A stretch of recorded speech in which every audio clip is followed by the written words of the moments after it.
Hello students, how are you? I hope you all will be very fine.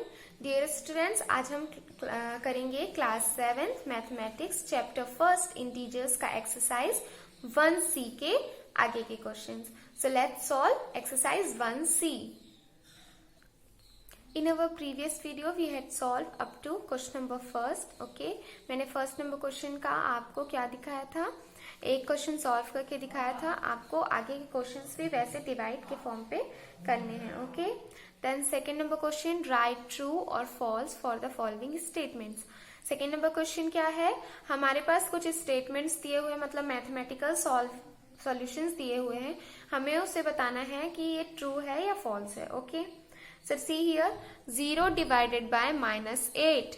0 को अगर हम 0 divided by ऐसे लिख सकते हैं, हम इसको डिवाइड का साइन ये भी होता है. सो 0 डिवाइडेड बाय -8, अगर हम 0 से किसी पे, मतलब कोई भी नंबर अगर 0 से डिवाइड होता है तो उसका आंसर क्या होता है, 0.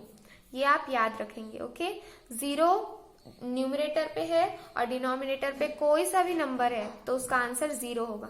अगर 0/2 है तो उसका आंसर 0 होगा. अंडरस्टैंड? पर अगर यही पर फ्लिप हो गया, 0 जो है डिनोमिनेटर में आ गया और ऊपर कोई भी नंबर होगा तो इसका आंसर इन्फिनिटी होगा. हम इसका आंसर समझा नहीं सकते. नॉट डिफाइंड, ये बताया नहीं गया है. क्या है इसका answer? Not defined. Okay, infinite. क्या बोलते हैं इसे? इन्फिनाइट.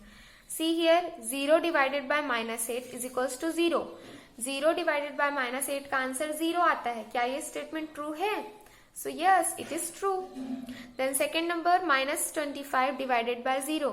अगर हम -25 divided by 0, मतलब 0 नीचे है तो क्या आएगा? देखिए, मैंने बोला था जब 0 डिनोमिनेटर पे हो तो इसका आंसर नॉट डिफाइंड. ओके, सो ये आंसर क्या है, यहाँ पर 0 दिया गया है आंसर इसका. So this statement is false. Then third number question, -54 plus -9 is equals to -6. Okay, अगर हम -54 को डिवाइड करें -9 से तो क्या हमारा आंसर -6 होगा? तो डिवाइड कीजिए, -54 डिवाइडेड बाय -9 ऐसे हम लिख सकते हैं. So minus minus get cancel. 9 6 जा 54. So answer will be 6, but यहाँ क्या लिखा हुआ है? -6. This statement is false. Okay, then question number 4, 19 divided by -1. 19 को अगर हम -1 से डिवाइड करें तो -19 होगा. So divide it. 19 divided by -1 तो क्या आएगा? देखिए, डिनोमिनेटर पे जब 1 होता है तो उसकी कोई वैल्यू नहीं होती है ना, तो हम इसे -19 लिख सकते हैं. So answer is -19. This statement is true. Okay, fifth number, -59 divided by -1 is equals to -59. अगर हम -59 को -1 से डिवाइड करें तो हमारा आंसर -59 आएगा. सो नो, हमारा देखिए आंसर क्या आएगा? Minus minus get cancel. 1 नीचे कोई मतलब नहीं होता. सो आंसर इज 59, ना कि -59. यहाँ पर क्या दिया हुआ है? -59. So this statement is false. Okay, then 6 number question, 36 divided by -4. पहले तो हम 4 को 36 से डिवाइड कर लेते. कितना आएगा? 4 9 जा 36 होता है. सो 9 विल बी द आंसर. और कौन सा साइन लगेगा हम कैसे बताएंगे? 36 के पास प्लस है और 4 के पास minus. So plus minus becomes minus. यहाँ पर -9 होना चाहिए आंसर, बट यहाँ पर क्या दिया हुआ है? 9. So this statement is false. Understand? आप इस तरीके से भी समझ सकते हैं. 36 है डिवाइडेड बाय -4. ओके, सो 4 9 जा 36 हुआ एंड माइनस बचा हुआ है. सो -9. हमारा आंसर -9 होना चाहिए, पर यहाँ पर क्या दिया हुआ है? 9. So this statement is false. Understand? Okay, then third number question is of multiple choice question. अब हमारे पास कितने मल्टीपल चॉइस क्वेश्चन आएंगे? ओके, हमारे पास एक क्वेश्चन होगा, 4 ऑप्शंस होंगे, हमें उसे राइट ऑप्शन को टिक करना है. Third number question is evaluate -48 plus 16 divided by 16 then divided by 3. -48 को 16 से डिवाइड करना है, देन जो उसका आंसर आएगा उसे हम 3 से डिवाइड करेंगे. सो फर्स्ट हम पहले इस ब्रैकेट को सॉल्व करेंगे। देखिए -48 डिवाइडेड बाय 16, ओके ऐसे लिख सकते हैं हम। सो 16 3 जा 48 होता है, कितना 16 3 जा 48। सो आंसर विल बिकम, यहाँ पर प्लस है यहाँ माइनस है, सो plus minus becomes minus, so it will become -3। फिर हमें क्या बोल रहा है, डिवाइड 3, तो हमें 3 से फिर डिवाइड करना है ना। सो 3 हम काट देंगे, क्या बचा हमारे पास 1 बचता है, और यहाँ पर plus minus becomes minus, so -1 will be the answer. D is the answer. Understand? Then fourth number question, which has the greatest quotient? Greatest quotient मतलब हम डिवाइड करते हैं तो जो हमारे पास आंसर आता है वो क्या होता है, क्वोशिएंट। तो हमें इन चारों को डिवाइड करना है और देखना है कि इसमें से ग्रेटेस्ट क्वोशिएंट किसका आता है, मतलब ग्रेटेस्ट नंबर आंसर पे किसका आता है। सो चारों को हम सॉल्व करेंगे। देखिए -5 divided by -20, so minus minus अगर हम कैंसिल कर दें तो 5, और 20 को डिवाइड करें तो क्या आएगा 4 आएगा। अंडरस्टैंड? देन अगर हम 5 4 जा 20 कर दिए पहले, तो क्या कर दिए 5 4 जा 20, 5 4 जा 20 यहाँ पर कर दिए, और 5 के पास कौन सा साइन है प्लस, 20 के पास minus, so plus minus becomes minus. इसका आंसर क्या होगा -4। देन हियर 4 को अगर हम 20 से डिवाइड करें तो 4 5 जा 20 होता है, 5 आएगा, और साइन कौन सा होगा, देखिए यहाँ प्लस यहाँ minus, plus minus becomes -5, okay.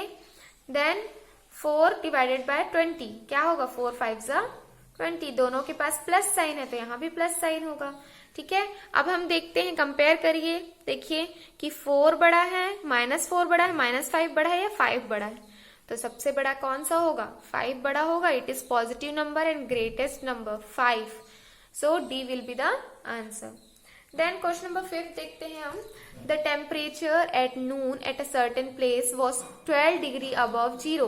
If it decreases at the rate of 2 degrees per hour until midnight, at what time would it be 10 degrees below zero. एक जगह का टेम्परेचर नून में मतलब क्या होगा, दोपहर के 12 बजे, नून मतलब दोपहर के 12 बजे, उस जगह का टेम्परेचर क्या है 12 डिग्रीज अबव जीरो, जीरो से 12 डिग्री ऊपर, मतलब कौन सा डिग्री होगा, पॉजिटिव डिग्री होगा, 12 डिग्री सेल्सियस है, ओके। फिर बोला जा रहा है if it decreases at the rate of 2 degrees per our, per hour मतलब हर एक घंटे में वो कितना घट रहा है, 2 डिग्रीज हम उसमें से कम करते जा रहे हैं। So at what time would it be 10 degrees below zero, तो 10 डिग्री बिलो जो टेम्परेचर होगा वो कब होगा, 10 डिग्री बिलो मतलब -10 डिग्री सेल्सियस, है ना। तो ये टेम्परेचर किस टाइम पे होगा हमें पूछा जा रहा है। 4 ऑप्शन दिए गए, 2 PM, 11 PM, 12 मिडनाइट या 10 PM। So let's solve in notebook. See here, हम एक नंबर लाइन बनाएंगे, ठीक है। हमें क्या बोला है 12 डिग्रीज अबव जीरो पहला बोला गया है, और 10 डिग्रीज बिलो जीरो, तो हम वहीं तक का मार्क करेंगे। देखिए 1 2 3 4 5 6 7 8 9 10 11 12 तक हम गए, और इधर से हम -10 तक काउंट कर लेंगे, और आगे हम लिख सकते हैं -10 तक लिख लिए, ठीक है। समझ लीजिए ये दोनों नंबर्स हम नहीं लिखते। अब देखिए क्या बोल रहा है, 12 डिग्रीज कब है, 12 डिग्री सेल्सियस जब 12 नून है, मतलब 12 बजे है दोपहर के, तो हमारा टेम्परेचर क्या है 12 है, ओके। हर घंटे कितना कम हो रहा है, 2 डिग्री कम हो रहा है, तो 2 डिग्री आप एक एक घंटे कम करते जाइए। देखिए 1 2 डिग्री कम हुआ तो यहाँ 10 पे पहुंच गया। कितने बज गए हमारे घड़ी पे, 1 बज गए। 12 बजे के बाद क्या बजेंगे 1 PM, दोपहर के बाद क्या लग जाता है PM। सो 1 PM पे कितना हो जाएगा टेम्परेचर 10 डिग्री सेल्सियस हो जाएगा। देन फिर 2 कम कर दीजिए, 1 2 डिग्री कम करना है हर घंटे, सो 2 कम किए तो 8 आ गया, देन 6 आ गया, then 4, then 2, then 0, then -2, -4, -6, -8 and -10। हमें क्वेश्चन में बोला गया है कि कब ऐसा समय होगा जब टेम्परेचर -10 डिग्री सेल्सियस होगा, मतलब 0 से 10 बिलो होगा। 0 से 10 बिलो मतलब -10, है ना, बिलो मतलब नीचे, सो 0 से -10, ठीक है। तो देखिए हमने 2 डिक्रीज करके, मतलब हर घंटे कितना डिक्रीज हो रहा है 2, सो 2-2 डिग्री कम करके हम -10 तक पहुंच गए। अब हम टाइम देखेंगे, देखिए 12 बजे 12 डिग्री सेल्सियस, 1 बजे 10 डिग्री सेल्सियस, सो 2 बजे क्या होगा 8 डिग्री सेल्सियस, 3 बजे 6 डिग्री सेल्सियस, 4 बजे 4 डिग्री सेल्सियस, 5 बजे 2 डिग्री सेल्सियस, 6 बजे 0 डिग्री सेल्सियस, देन 7 बजे आएगा -2 डिग्री सेल्सियस, 8 बजे आएगा -4 डिग्री सेल्सियस और 9 बजे आएगा -6 डिग्री सेल्सियस। देन सॉरी, हाँ 9 बजे आएगा -6 डिग्री सेल्सियस। देन 10 ओ क्लॉक को क्या आएगा -8 डिग्री सेल्सियस और 11 PM को क्या होगा -10 डिग्री सेल्सियस। अंडरस्टैंड, 11 PM को हमारा जो टेम्परेचर होगा वो -10 डिग्री सेल्सियस होगा। तो क्वेश्चन में यही पूछा गया कि किस टाइम पे -10 डिग्री सेल्सियस होगा, हमें ऑप्शन में 11 PM दिया हुआ है। So 11 PM will be the answer. Understand, so B will be the answer. Okay, then higher order thinking skills. अब हायर ऑर्डर थिंकिंग स्किल्स का एक क्वेश्चन होता है हर एक्सरसाइज पे, हम जानते हैं। So let's see question number 6, use the given number line to find the sign of the quotient a - b upon ab। हमारे पास ये एक क्वेश्चन दिया हुआ है, डिवाइड के फॉर्म पे है। तो जो हमारा कोसेंट आएगा उसका जो साइन होगा हमें उसे बताना है कि जो साइन होगा वो क्या होगा, या तो पॉजिटिव होगा या नेगेटिव होगा, पर हमें सॉल्व करके नहीं बताना है, हमें क्या करना है नंबर लाइन के थ्रू बताना है। देखिए यहाँ पर एक नंबर लाइन दी हुई है, सॉल्व करना है बट इस नंबर लाइन की मदद से। देखिए नंबर लाइन दी हुई है, 0 है, देन लेफ्ट साइड पे b है और राइट साइड पे a है, और हिंट भी दिया गया है कि a जो है पॉजिटिव है और b जो है नेगेटिव है। ओके, सी हियर, ये नंबर लाइन दिया हुआ है हमारे पास b, 0 और a, ठीक है।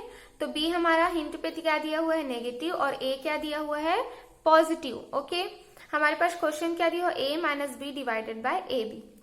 तो देखिए यहाँ पर a को पॉजिटिव बोला गया है, b को नेगेटिव, तो हम कोई नंबर मान लेते हैं। a है +2, a क्या है +2 और b क्या है -2, लेट मान लिया गया है, ठीक है। a = +2 and b = -2। तो देखिए a की जगह हम 2 पुट करेंगे +2 और b की जगह हम -2 पुट करते हैं। सो देखिए a की जगह यहाँ +2 रखा गया, माइनस तो यहाँ लगा ही हुआ है, देन b की वैल्यू क्या है -2, ब्रैकेट पे लिख दिया गया, देन डिवाइडेड बाय 2 मल्टीप्लाई -2 कर दिया। अगर यहाँ पर कुछ भी साइन नहीं है मतलब यहाँ पर बीच में क्या है मल्टीप्लाई है, ठीक है, ये दोनों के बीच पे।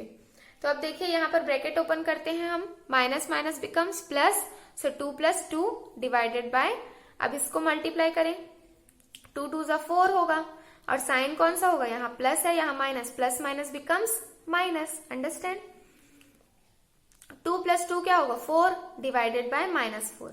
अब ये 4 को अगर हम कैंसिल करते हैं, 4 गेट कैंसल्ड, तो हमारे पास क्या बचेगा, यहाँ 1 बचेगा और ये माइनस भी बचेगा, प्लस यहाँ है और minus, plus minus becomes minus, so -1 क्या होगा हमारा आंसर। तो देखिए आंसर किस पे आया, क्वेश्चन किस पे आया, नेगेटिव आया, माइनस पे आया, सो आंसर विल बी नेगेटिव। हम आंसर पे क्या लिखेंगे, जो क्वोशंट होगा वो हमारा नेगेटिव होगा, ठीक है। ये फर्स्ट मेथड हुआ। अगर आप सेकंड मेथड से करना चाहें तो सेकंड मेथड देखिए क्या होता है, हमारे पास a - b लिखा हुआ है डिवाइडेड बाय a भी लिखा हुआ है, हम इसे अलग अलग कर लेते हैं। a से भी देखिए ये कुछ इस तरह लिखा होगा, देखिए a में भी डिवाइड होगा a b और माइनस बीच पे होगा, फिर b होगा डिवाइडेड बाय a b होगा, ठीक है। तब ये जाके एलसीएम ऐसा कुछ हुआ होगा, जब हम एलसीएम निकालेंगे तो ये एक a भी लिखा जाएगा और a - b लिखा जाएगा, तो इस फॉर्म में फिर से आ जाएगा। तो हम इसको अलग अलग कर लेते हैं, a divided by A B, minus लगाएंगे, then b divided by A B. Okay, then a get cancel और b get cancel, so 1/b यहाँ पर बचा और -1/a यहाँ पर बचा। फिर हम क्या माने थे कि b को हमने क्या माना था -2 और a को हमने माना था +2। ओके, तो हम वैल्यू पुट करेंगे, b की वैल्यू -2 पुट कर दिया हमने, -1/2 पुट किया।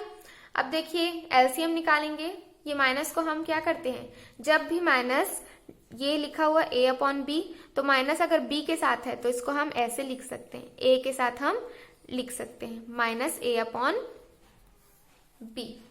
ओके, सॉरी, माइनस ए अपॉन बी। माइनस को हम न्यूमरेटर में ट्रांसफर कर सकते हैं। अंडरस्टैंड, समझ आ गया ये आपको? तो वैसे ही देखिए 2 के पास माइनस है तो हम ऊपर क्या कर देंगे, 1 के पास सेंड कर देंगे। ये हुआ। तो देखिए अब हमारे पास हम क्या करते हैं, एलसीएम निकालते हैं, तो हमारे पास सेम नंबर है तो हम एक बार लिख देंगे 2, लिख दिया, और ऊपर क्या आ जाएगा -1, देन -1। ओके, अब इसे सॉल्व कीजिए। माइनस माइनस को हम क्या करते हैं, प्लस करते हैं, तो 1 और 1 +2 हो गया। कॉमन साइन माइनस है तो -2, क्या आंसर आएगा, -2 डिवाइडेड बाय 2। तो अब हम 2 को कैंसिल करेंगे तो यहाँ पर क्या बच रहा है, 1 और माइनस साइन, सो -1। या फिर आप ऐसे समझ सकते हैं, ये प्लस यहाँ पर है, plus minus becomes minus, answer पे कौन सा होगा साइन, माइनस का साइन होगा, -1। सो आंसर इज नेगेटिव। दोनों में सेम आंसर आया हमारे पास। हम दोनों मेथड में से कोई सा भी एक मेथड यूज कर सकते हैं। Okay, understand? ओके, सो आप क्वेश्चन नंबर 6 पे आंसर क्या लिखेंगे कि the sign of the quotient a minus B divided by A B is negative.